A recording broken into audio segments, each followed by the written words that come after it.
So our next presenter is Francis Lemieux. Francis started his woodworking design career as a luthier. I'm not sure if everybody knows what that is. Anyway, it's making classical guitars. From there, he went into furniture and architectural woodwork.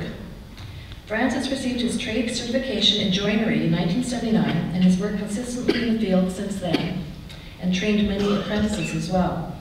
His technical experience covers all aspects of traditional woodworking through machine technology to contemporary computer-aided design and manufacturing. Since he began his career, he has had a strong interest in art and design and has created a collection of work including furniture, lighting, and art pieces. Francis, you're up.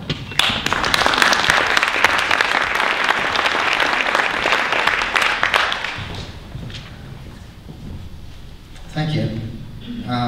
I guess I should say that a luthier actually is a maker of musical instruments, not just guitars or classical guitars. Anyway,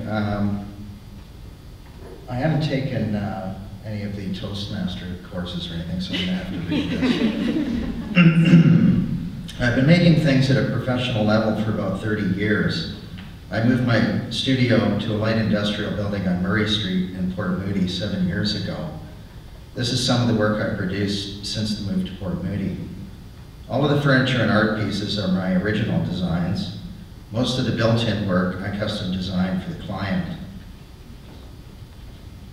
It's been suggested that I talk about where my inspiration comes from. I grew up in an environment where I was surrounded by people making things. My grandfather was a carpenter by trade. For the first 9 years of my life, I lived in a farming area near Hamilton, Ontario. My father worked at the Westinghouse plant in Hamilton where they made appliances and electronics. In his spare time, my father built our house. He had no carpentry training. He used the public library to get the information he needed. My mother was always making things as well. At that time, in the 1950s and 60s, many, if not most of the things that Canadians needed were made locally. For me, it was a very inspiring time. Times have changed. Today, most people don't know where most of the things they buy come from. They may know from the label that a thing comes from China, Chile, or some other faraway place, but they won't know who made it or under what conditions. While it will never be possible to make all things everywhere, sourcing things locally has many positive effects on a community. It encourages creative work and innovation. It gives creative people the opportunity to contribute in a meaningful way to their community. It helps build relationships. It makes life more interesting, and it provides good jobs. If most everything is produced anonymously in faraway places, it denies us those benefits and produces negative effects. It causes waste and pollution, the waste of creative potential in our own communities, and the pollution caused by shipping stuff around the world that makes life boring. Creative people can't live in boring places. They have to move or they have to change things. I'm not inspired to do creative work in isolation. Living and working in a community with other people doing creative work is inspiring. We inspire each other. Collaborating with other creative people is an important part of this relationship. Much of my work involves collaboration. Sometimes it's an architect or other design professional. Sometimes it's another artist or craftsperson. Sometimes it's the client, or all of us working together. When I made the decision to move my studio to Port Moody, there were 2 local government initiatives in place that influenced that decision. One was a program called Bring Your Business Home. The other was the adoption of the slogan, Port Moody, City of the Arts. At the time, both of these things were very inspiring. One of the challenges Port Moody faces in realizing its ambition to become a city of the arts is maintaining and creating the conditions that are conducive to art making. The most obvious and critical one would be studio spaces and venues for creative enterprises. During the 13 years that I've lived in Port Moody, we've seen the loss of a number of light industrial buildings and the redevelopment of light industrial property into commercial residential property. None of these new developments have incorporated creative spaces to replace those that have been lost.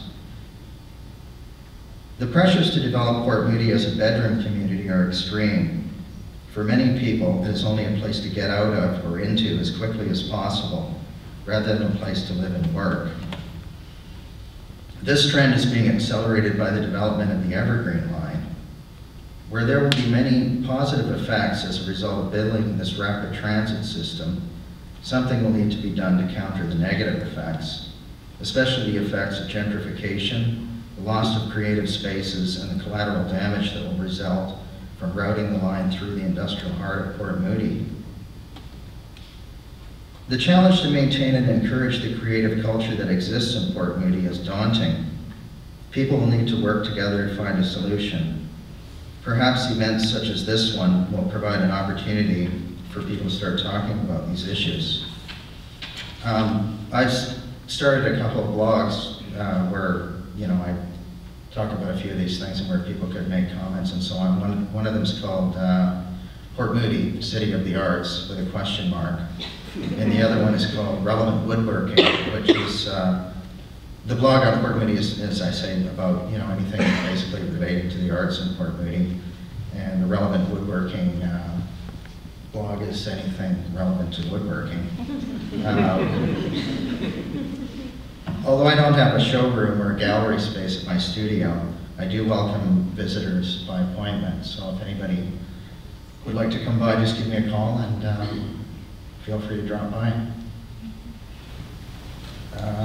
Got a few minutes left here, so I guess I can talk about some of these slides. This is an example of one of the custom built-in pieces that I did recently for a home in Vancouver. And this is sort of a new direction I've been taking with some two-dimensional artwork.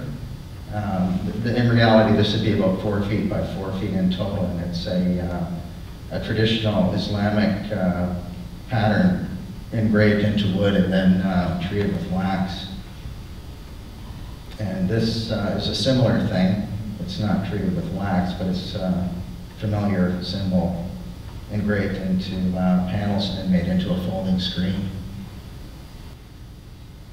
Thank you.